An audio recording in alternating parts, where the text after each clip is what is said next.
Hi, everyone. It's Joe Veneri, the host of Fit Insider, the show where I talk with the entrepreneurs, executives, and investors who are redefining the business of fitness and wellness. Today, I'm joined by Carl Daikeler. Carl is the co-founder and CEO of Beachbody. In today's episode, we discuss the evolution of at-home fitness, transitioning from VHS tapes to streaming content, the role and criticisms of multi-level marketing, and building a $1 billion a year business. Let's get into it. Hi, Carl. Welcome to Fit Insider. Thanks for joining us. Thanks, Joe. Hey, I'm excited to chat. Obviously, there's a lot going on right now. We'll kind of touch on the various aspects of the fitness industry and Beachbody, but I think that's a great starting point given that the company's been around since 1998. Most people probably associate it with P90X and Shakeology. So can you just give us a sense of what the business looks like in 2020? Well, it's been through really 3 or 4 major stages of innovation. You can imagine over the course of 20 years in a business that is constantly being reinvented, meaning the fitness business, and particularly the delivery of training or what's popular in fitness, and likewise what people consider to be an appropriate approach to meal planning and nutrition.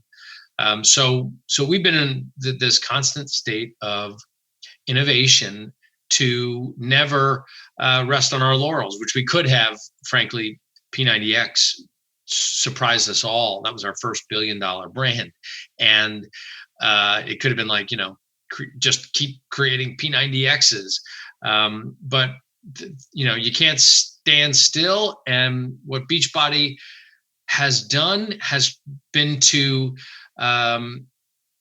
keep making good on the original premise, and that is to help people achieve their goals to lead healthy, fulfilling lives. That's the mission statement, but I can going back to when we were originally raising money to start the business, I was asked, why does the world need another fitness company? Or a fitness video company? You got Jane Fonda workouts, Tybo, Richard Simmons. Why do you think you'll succeed in this? And the premise was really that there's a real opportunity that whoever makes the spare bedroom, the garage, the living room as gratifying and effective a place to work out and you can really get results there, is going to unlock a whole new layer of the fitness and nutrition genre. And I'm happy to say that here we are in this place where we launched Beachbody On-Demand. We have over 2,300 workouts and over 70 programs on the platform, including 2 comprehensive, common sense nutrition plans. And it's really got critical mass. We've got 2 million subscribers and an incredible community of what we call coaches, 340,000 of them that are holding group workouts, virtual group workouts at a time when people are trying to stay sane at home and stay, I would say, healthy at a time when it's very easy to fall back into gratification. So long answer to your question. Where is Beachbody now? We find ourselves at this intersection of 20 years experience helping people get results at their home with an approach to fitness and nutrition, now delivered digitally at a time when it turns out the entire world needs it at home. And I'm pretty grateful, and we find it an important thing for us to live up to that mission statement to make sure that people get the result they're expecting right now when they need them most. Definitely. And I think, and just for context, depending on when folks listen to this, we're recording March 27th, kind of in the midst of the coronavirus outbreak. So you referencing people needing this now more than ever, and people being kind of stuck in the self-isolation or the stay-at-home orders. It's not something that we hope to be in the situation in terms of like taking advantage of it. But given that the company is kind of engineered to deliver this virtual training, has this, or I guess to this point, how has the stay at home or the coronavirus impacted business in terms of usage or signups? Yeah, well, it's a bit of a double-edged sword. Very early, we saw that it was important that the entire business and our influencers, it was very important that we never got into a position where we were exploiting the situation, because it's scary. There's a lot of anxiety, and as much as we want people to experience the diversity of content that we've got and different fitness modalities with all this content, we didn't want to do it out of a place of exploiting this situation. So we really took to it as an approach to service, and part of that service meant that while we saw some competitors in the space or home-based fitness companies, extend their free trials and or push free content out. This is sort of the benefit of having done this for 21 years. And that is, we have never been able to correlate giving fitness content away for free with people getting results. I've had college friends who would see Insanity or 21 Day Fix and say, hey, can you send me the DVDs for free? We were buddies in college. And I'll send it out to them, and they'll never do it because they never valued it. It's the people who have skin in the game, who take it seriously. Those are the people. Like, we are the solution when you're ready to do the work. And that is hard work. So we've just really maintained our position as a holistic approach. By holistic, I mean nutrition and fitness and peer support that will help people and has proof that it's helped people get results. And that has led to an incredible, almost explosion of people who are on their second week of raiding the pantry to pacify their anxiety, who have now decided that, you know what, it's time to get some structure in my life. I'm going to commit to a program, and I'm going to dial this in because raiding the pantry is not getting me any results, and it's only making things worse. Right. And it's one thing, given the amount of experience you have in the industry and certainly focusing on the at-home element. I mean, today the conversation is at-home fitness, connected fitness equipment, on-demand streaming fitness apps. How has it been to watch this kind of evolve, that now this is gaining so much interest, so much competition, billion-dollar companies getting built in the space, whereas this has kind of been the Beachbody premise all along, is that we're going to do at home, the DVDs, now streaming. So like, just how do you think about all this as it's evolved and potentially where it's going?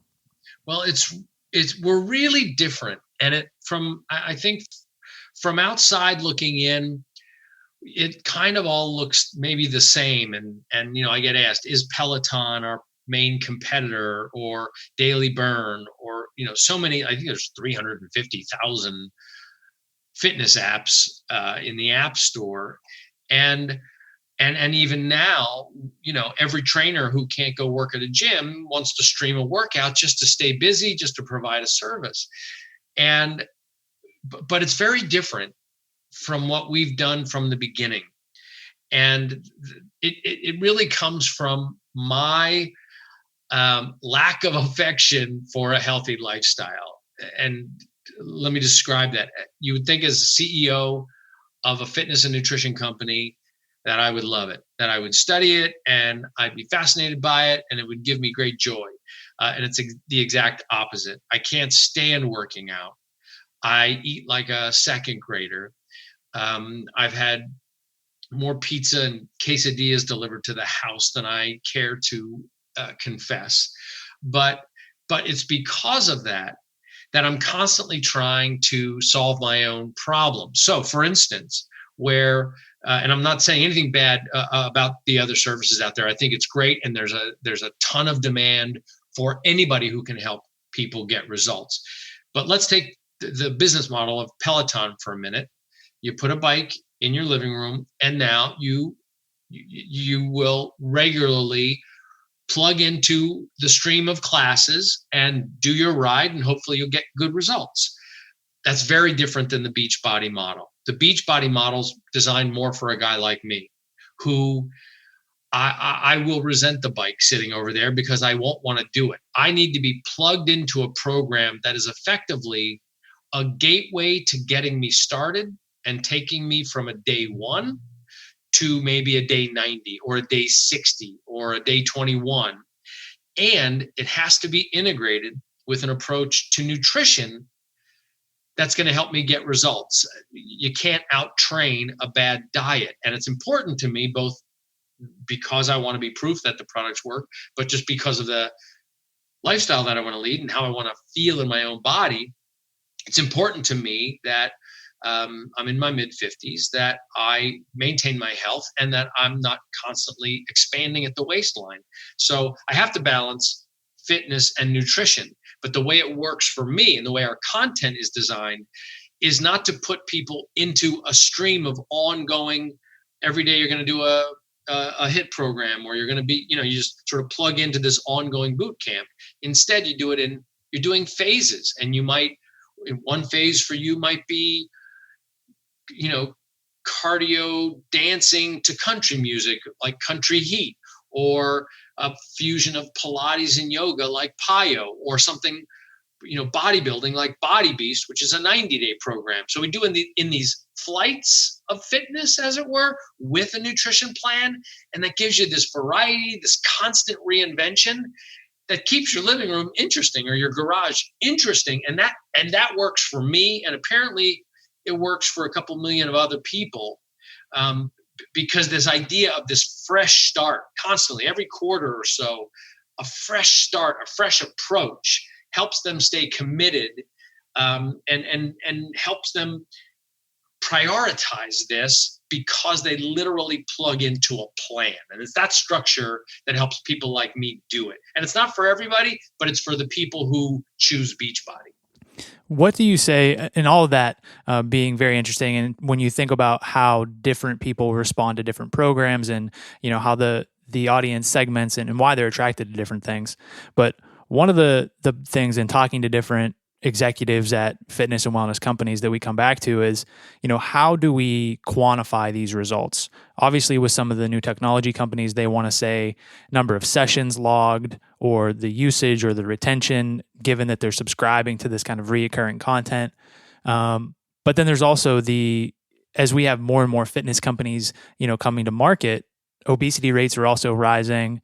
We're not necessarily, as a collective, getting any healthier. So how do we reconcile those two things? It's a really good question. I want to answer it without sounding like a smartass, but I think it's really important for the individual to reconcile that. You can't. I don't think it can be institutionalized per se, and I appreciate the wearables business for giving people biometrics. Personally, I choose, if I have a sweaty t-shirt on at the end of a workout, I know I got a great workout. And I can tell by my own exertion level. I can weigh myself every day to understand where I'm at. I take personal responsibility for where I stand in things. I was speaking to a life insurance company the other day, who wants, obviously it's in their economic best interest to help people live longer, and so they provide rewards for people who do their workouts. But their ability to track that is really best on the economic proof, because even the biometrics can be gamed, right? You don't know that the person who says they're wearing the watch is actually wearing the watch that's feeding the biometrics to the machine. So, and then, tracking the way someone eats, which is such an important part of this,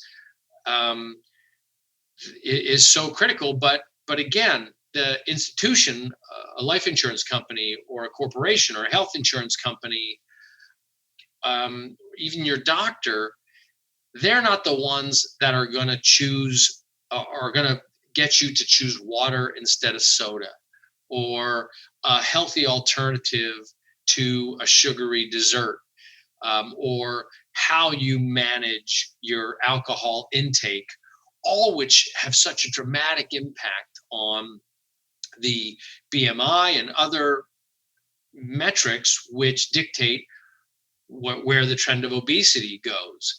And so our job, honestly, at Beachbody, and one of the things that I'm proud of as CEO and that we've tried to do, is build an army of people who are helping by their very existence or what they demonstrate on social media, that consistency works, personal accountability works, sharing your commitment to the people in your social media circle works. It, like every little bit of influence that you can have on yourself to hold yourself accountable, that's what works. And I think I have never seen a machine or connected fitness that is as influential as a friend or family member who you said you're going to do a program with, who shows up and says, "Hey, I thought you said you were going to do your program today," or "I thought you said you were going to watch your portions today. What's that fifth piece of pizza on your plate?" You know, that's like it's very difficult to tap snooze or dismiss to Aunt Mary if you're doing a program with her. And so we sort of shape our business around the human element. I think technology can be great to facilitate the imagination and gratification of doing a program, but at the end of the day, it's, you know, we've had fitness equipment for decades, and it's human beings, and making sure that they understand that their own accountability is what's responsible, is what's going to generate the income, the outcome that they will live, and that is their own existence and their own health. And that's what we try to impress upon people. Like I said, Beachbody is not for everybody. It's for people who are ready to step up for themselves. And we meet them halfway or more than that with the tools that are proven to work. Yeah, a few of those tools that you mentioned, and when you look back, whether it's at the history of the company or now, the nutrition element, the coaching element, you said something like 340,000 coaches, and also the programming that goes along with that. But there's also been criticism at times that it's multi-level marketing to some extent. And there's no doubt that when you look at social media and the people, they're so passionate about the programs and they're getting the results. But how do you respond to that criticism versus that being part of what propels the company forward in terms of making people, adhere to the programs as well? Yeah. It's such a natural question, and I appreciate it, frankly, that you brought it up, because I would say it. And by the way, same question goes for infomercials. I happen to have chosen the two most vilified forms of marketing that you could in order to sell something that's good for people. But we sort of backed into it, meaning the mission of the company: help people achieve their goals, lead healthy, fulfilling lives. That mission is very difficult to market when there are charlatans out there using the infomercial, for instance, or using multi-level marketing as a ploy to sell gimmicks.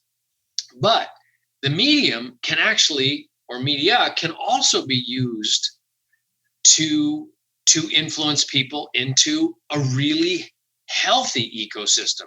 So using the infomercial, for instance, when it was a program length infomercial, we would be marketing the total story of let's use the P90X example. Never before would any infomercial company have wanted to show people doing pull-ups or burpees or wall squats. But there's a cohort of people out there, millions of people, who look at that and go, yeah, that makes sense. That's what works. And so that's the program that they're going to buy. They're not going to buy something that you just strap around your waist and it electrocutes your abs to flex. An educated person isn't going to look at that and go, yep, that's going to help burn calories and help me actually get healthier and fit. They're going to look at a program that's comprehensive. But it took, at the time when infomercials were still a thing, it took that time to tell that story. We ended up backing into this thing called multi-level marketing with a very different agenda than saying, hey, let's get into multi-level marketing. What we found was a dynamic where many people were buying our programs, but not doing them. So people would be inspired by what they would see when they would watch Insanity, the hardest DVD we ever created, and they would watch this and like, I'm going to do that. And then that would sit in the box or slide conveniently or be hidden under the bed. And that's not what the outcome that we want as a company. Our desire was not just sales. We want, walking billboards. And likewise, people who would do the program, like somebody who puts 90 days together and does P90X, like does that lifestyle change and literally loses 50, 60 pounds or gets ripped or whatever, like that person creates incredible demand. I'm sure you've seen it, Joe. Like somebody will show up at a 4th of July party and they lost 50 pounds. They become the center of attention in the room. George Clooney could walk in and everybody would want to talk to the guy that lost 50 pounds and say, how did you do it? And that creates demand for our products. And what we want is, we wanted that person who puts that effort in. We wanted, if he's going to create demand with his hard work, all we did was show up halfway with the right solutions, fitness and nutrition. But he did the hard work. If he creates great demand for us, he deserves a piece of that.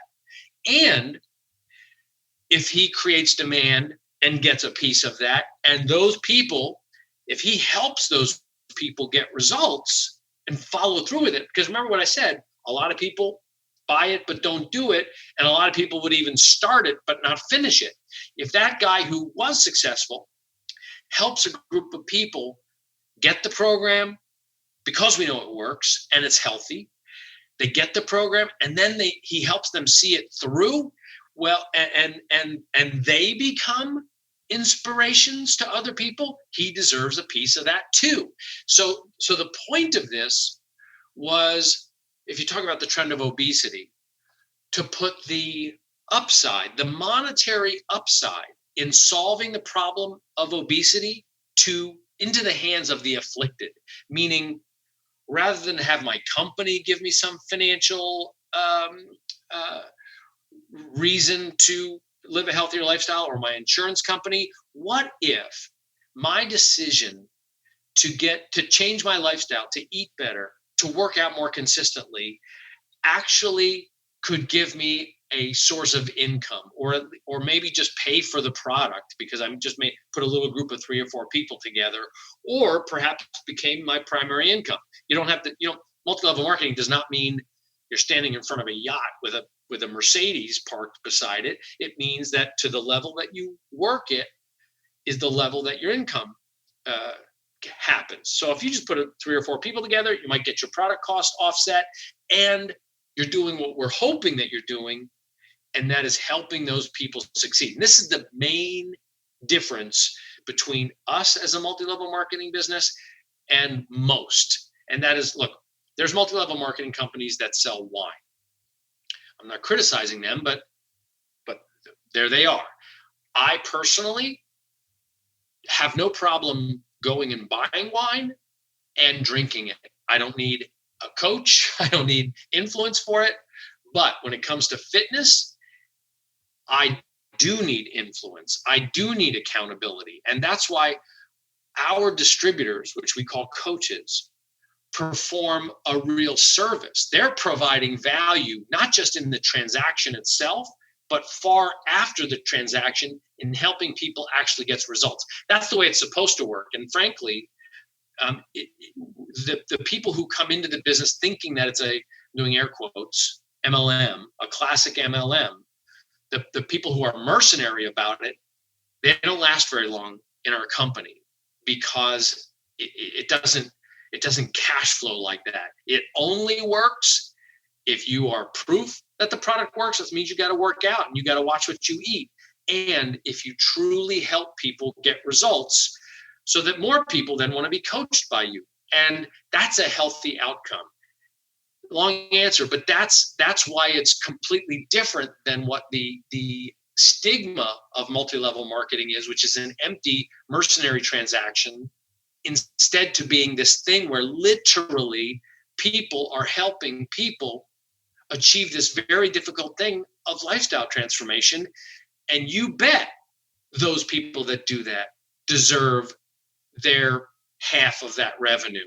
And that's why I'm so proud to say this is a multi-level marketing business or a peer-to-peer business or a network marketing business, because somebody has to cut the afflicted in on helping us solve the problem, or it's never going to get solved.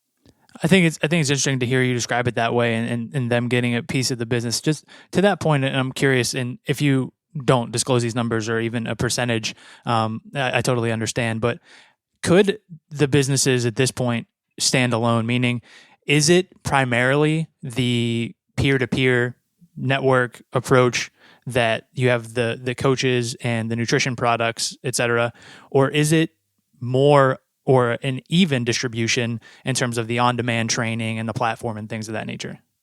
Well, it's an ecosystem. So for instance, last week we signed up 97,000 new subscribers to Beachbody On-Demand, the streaming service. About 40% of those subscribers came from coaches who put groups together, and about 60,000 of them came from advertising that Beachbody does online, on TV, and on radio. But those 60,000 customers are all assigned to a coach who has demonstrated the ability to coach well, okay? So this is how things work together. The coach who demonstrates that they are really in it to help people and have shown that they can be productive get assigned these new customers that the direct marketing side brings in. But there's no requirement that the person who comes in through the direct marketing side ever interacts with that coach. So the coach will send them a message, says, hey, how would you like to join my group that's starting Monday? I noticed that you're going to be doing our new 10 rounds boxing program. And, we've got a little, what we call a BOD group. BOD is the acronym for Beachbody On-Demand, fortunately. And so we're forming a BOD group, and you can join us on Monday. It's that customer's choice if they ever want to interact with that coach or not. But for some people, some customers who come in the direct channel find it really refreshing to be able to plug into a supportive group of people that is not necessarily their normal social interaction. So they're not judged. They're doing it with people who are doing like-minded people who are doing the same program, but it doesn't have to cross over with the rest of their social gang, so that they don't get judged if it doesn't go well for them, or if they're embarrassed that they're doing it or whatever. So these two things work together that way, and that synergy is, I know you have some businesses it's the business of fitness and nutrition that you talk about here. That synergy is unprecedented in network marketing, where two sales channels work together. But it works together because of what I described, and that is that the coach's job is not to just go out there and sell stuff. Well, what we say is don't sell, help. And the more you help, the more you will sell. But it's got to be about helping first. And that ecosystem together has made us about $1 billion a year company that has weathered some very difficult storms, from the shift from VHS to DVDs, and the shift from DVDs to digital was not without its turbulence and upheaval. But by staying staying true to that ecosystem, it's worked out pretty well. Yeah, and one of the things you mentioned was that given the two sales channels, kind of the direct marketing and then the coach-driven marketing, there's those people on the direct side don't necessarily have to interact with a coach, and maybe That's don't right. maybe don't even know about the coaching side of the business. That was kind of a question too that I was hoping you could provide some context on. There's also the OpenFit platform, and that there's that association that's owned by Beachbody, correct? Yeah, that's a separate platform. It's actually run by the co-founder of the company, Jon Congdon. And that was created so that the core competency of the company, which is the creation of content and certain technologies that would not really suit the coaching community or the ecosystem of Beachbody, but that the company could serve certain cohorts that would fit with the Beachbody ecosystem. So you can imagine, for instance, a corporate client that wouldn't necessarily want to bring a network marketing business into their corporate wellness program, for instance. So it was created. It's very small. It was just really launched in earnest last November. Yeah, and I thought it was interesting, given kind of you mentioned over the years, weathering different storms, whether that's transitioning the business, innovating, making those moves, and building kind of an ancillary brand separate from Beachbody. Was there kind of criticism or pushback from the coaching community that said this was something different that wasn't associated, or was it difficult basically to make that move and establish that platform?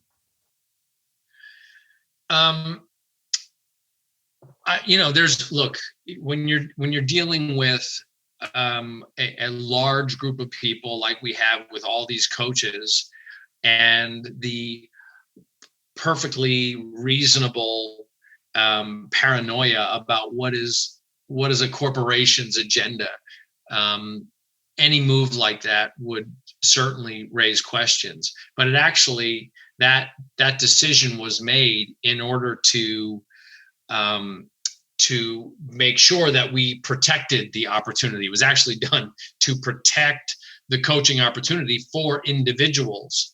At the same time, to respect the opportunity that roughly 700 employees or so have to reach as much of the market as possible. Remember, there's 200 million people in North America alone who don't have a gym membership and who are either overweight or obese. And Beachbody, in all its success, has 2 million subscribers. So it is not a zero-sum game. There is a lot of room for us to innovate in different directions. And the corollary that I would use as a corporation that has to be able to innovate, and even though that could create separate ecosystems. You look at Walmart. If you read the history of Walmart, the creation of Sam's Club did not sit well with the purchasing departments and merchandisers who were running Walmart and expect, hey, why don't we just focus that model over here in Walmart? But the company made the decision to have these two ecosystems. You can think of Facebook, and why do we need to buy Instagram or WhatsApp? Why don't we just develop that inside of our Facebook ecosystem? The option holders of Facebook might have wondered. But still, by having these two different things that can innovate in very different ways, lets a company still fight for the success of all of its assets, all of its initiatives, but still express itself in a way to solve the universal issue. And that universal issue in our case is to reach as many of the 200 million people as possible in ways that work for them. 100%. Yeah. And that's the whole point. Is there, and by the way, there's we also have certified trainers out there that, people that we certify in our programs who then go teach them at gyms. And that's a very different model. And you could say, is at odds with those other two platforms. The point is, we want to serve the people who want to be served with what we create. Right. And I think from a business perspective, there are different segments of the audience. There are different people who, the different platforms will appeal to, and it's almost necessary to diversify the business in that way. My reason for asking it was more from the having to be the CEO and make the difficult decisions at times to do things where, there might be pushback from people within the company. There might be pushback from customers. There might be pushback from, whoever it is, but still then continuing to push forward and make those difficult decisions. It's part of innovating. It's part of, continuing to be in the fitness industry 20 years later. And kind of with that point, and we'll wrap up and get you out of here on this. What does the future look like for Beachbody as you think about serving these different exercisers, continuing to add value, hoping that you can build that network, that army of people and coaches so that they help facilitate that personal responsibility? Just how do you think about what's next and as it relates to the broader kind of evolution in the fitness industry? I really think that